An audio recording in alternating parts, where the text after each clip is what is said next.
This is another Pacy's Ponderings video, and today we're going to be talking about the 2019 TL lineup, what I believe to be the all-time greatest lineup NA has ever put together, and a lineup that should have stayed together longer, or shouldn't have replaced the jungler with Broxa, because that was the worst move of all time.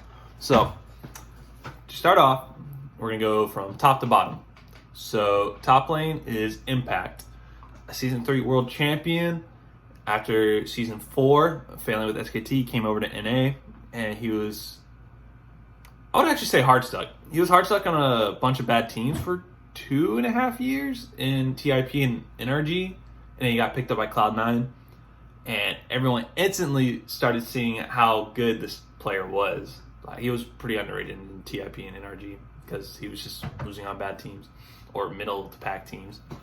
But when he gets picked up by C9, everyone starts seeing this guy's a freaking monster. Like in 2016, he absolutely gapped Huni, who at the time was coming off the best split of his career from Europe, and he just gapped him in the gauntlet to get the Worlds. Like, was solo killing Huni. Actually, that entire gauntlet, Impact was solo killing every single top laner, every single game.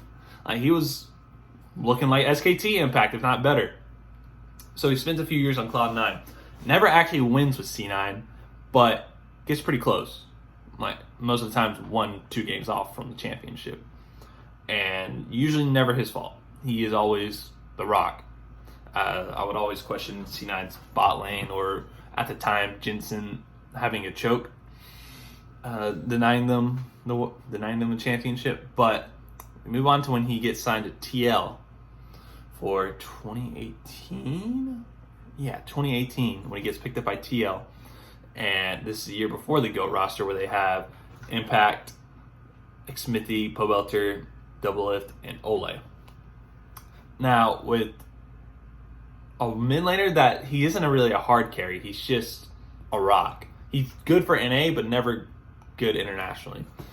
Impact won his first 2 championships playing a solid weak side role, but still having a greater lane phase than most of his opponents that did have jungle pressure in the playoffs. For example, you look at the Team Liquid series against Echo Fox, where Huni and Dardoch would always just run every top laner in the regular season of LCS that year. But Impact wasn't affected. He was doing way better than Huni. He was more useful than Huni. Recurring storyline, apparently. But he wins his first championship off really solid weak side play, where the only way you can tell he's weak side is because Doublelift's on his team. He's actually just a monster laner without any jungle help to fix his lanes. And he wins his first 2 titles just 3-0. Pretty easy. First one over 100 Thieves. Team that shouldn't have been in the finals in the first place. If you ask me, Echo Fox was a better team that split for second place. And then against the revamped Cloud9 roster with Svenskeren and Jensen. And who was their top lane? Licorice. They win 3-0, 3-1, whatever. They just stomp them. Actually, Impact hard carried a game in that series with the Scion on a fucking tank. Impact is hard carrying games in that series, by the way. Good player. Then 2019 rolls around. He's still a solid mechanical player. Not mechanical. He's a solid weak side player that knows how to win games. He just doesn't lose most of the time in clutch situations. Like, you look at the TSM vs TL series, Game 5. This was probably the weakest playoff series Impact ever had. Yeah, because Broken Blade was so good in this meta.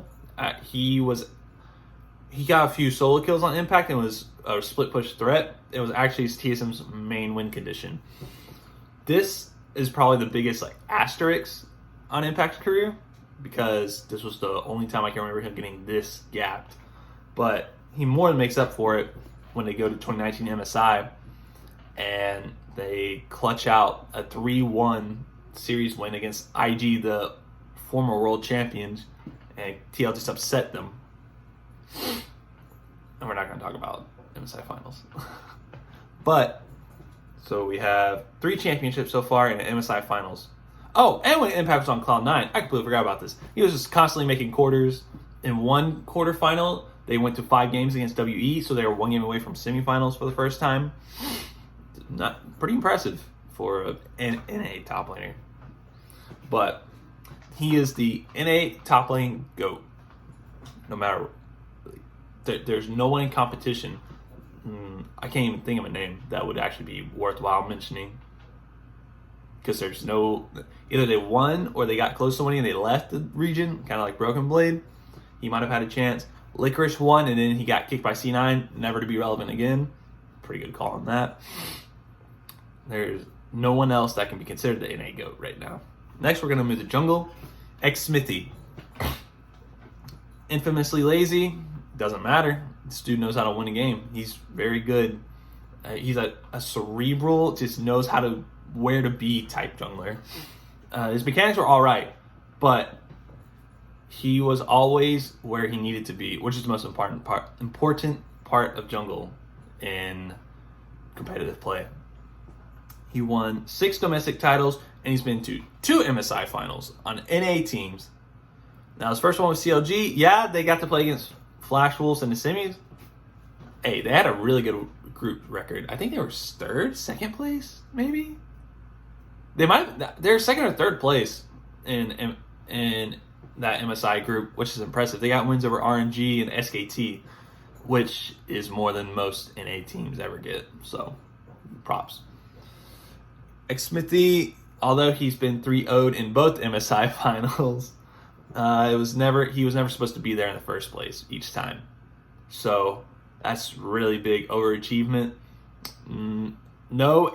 There's 2 names I can think of that will eventually replace Xmithy, which you can see in my last video that I sent out yesterday, which are Spica and Blabber, but I'm not talking about them. Currently, Xmithy's the GOAT. He knows where to be all the time. He was helping double his lane out, helping basically feed the puppy so that he could carry the game. Because Xmithy, I don't have much to say about him. He was just the best jungler for TL style, if that makes sense. It's that he was really good at being servient and sacrificing resources to the big carry. But there's no one else that can replace him for NA GOAT right now. Give it a few years, Blabber or Spica will for sure be the GOAT. In fact, I think if TL had kept their 2019 roster going forward, and it instead replaced Xmithy with Spica or Blabber instead of Broxa, it would have been a better team for it. Next, we move on to mid lane. Jensen. Arguably, you can cycle Jensen and Bjerg out for the NA mid lane GOAT, but it's more like pick your poison. You each have their own points. I personally prefer Jensen. I think his play internationally has always been better than Bjerg, and that he has proven time and time again against better mid laners how good he is, where Bjerg just kind of chokes or just doesn't show he's good, or maybe he's not even that good against good players. When you have Jensen beating Rookie in a best of 5, that's fucking crazy. Rookie contends with Faker for the best mid laner of all time, and Jensen beat him in a best of 5. It's fucking insane, by the way. But Jensen's international standings or finishes speak for themselves. His quality of play year in and out, especially internationally against elite Asian mid laners and European mid laners, just shows he's better than anything NA could have ever asked for. Next, we move on to the GOAT player of NA, no question, better than his story is the story of LCS essentially, and that is Doublelift, the best ADC to have ever played in the West. I'm going to say that, despite most of his failings at Worlds, I believe that he was the best ADC in the West during his time. Most of the time for Europe, people were considering Reckless the best. And what was he? Just some passive player that didn't take the game into his own hands, surrounded by better teammates, by the way. Doublelift has the most domestic NA titles ever, winning a lot of them on a huge streak. Let's see, it was TSM 2017. They won summer, and then he switched to TL and won 4 more. And then he lost in spring. He didn't even get to playoffs in spring of 2020.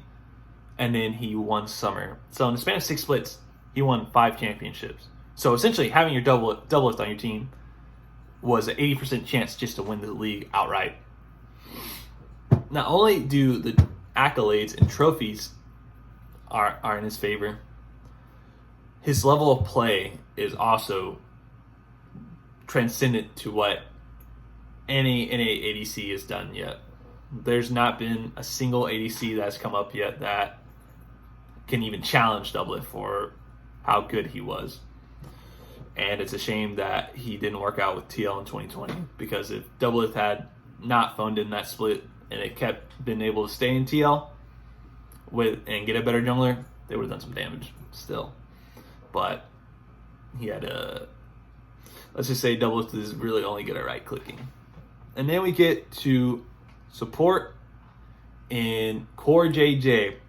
This guy is a role swap from AD Carry. When he first came to NA, way back when he was on Dignitas as an ADC, he was a mediocre player, like top 6 at most. He was whatever. And then he goes back to Korea and role swaps to support.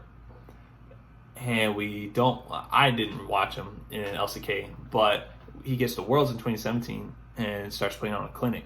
Like, this dude is pretty good. No, it's 2016. 2016 Worlds. And he starts playing really well. Like, way better than any expectation could ever be. They get the finals, go to 5 games against SKT, lose because of a bad draft in game 5. Pretty heartbreaking. And then they come back the next year and meet SKT in the World's Finals again, except they 3-0 them, just smash them. It's hilarious. The Core JJ and Ruler absolutely bot-gapped Wolf and Bang, which isn't really hard, but yeah, they did it, and they were one of the main reasons their team won. So after this, no, Core JJ was still on Gen G after this year. But come 2019, TL signed Core JJ, the best player to have ever happened to NA. A import player that's not even an NA resident has done more for the North American scene than any other player. He actually took the player association seriously, which just shows his mindset, his mindset, his work ethic, his vision for how great NA can be, his work ethic. This player is insane. He had a lot of clutch plays and calls, and he's been multiple time MVP in the NA LCS. And when they were playing against IG in the semifinals of MSI 2019, he was a huge reason they won. He was gapping Balin back and forth, like just everywhere on the map. Balin wasn't, or even if Balin was, he was just outplaying him. Core JJ, without Core JJ, TL would have gone monster stomped by IG. This guy, I can't sing his praises enough, but this guy's a legend. But the whole point is that TL blew, I don't know how Xpithy left. I don't know if he left by choice, if they kicked him, or they didn't want to pay him more than the Immortals. But instead of buying Brox, I don't know, man.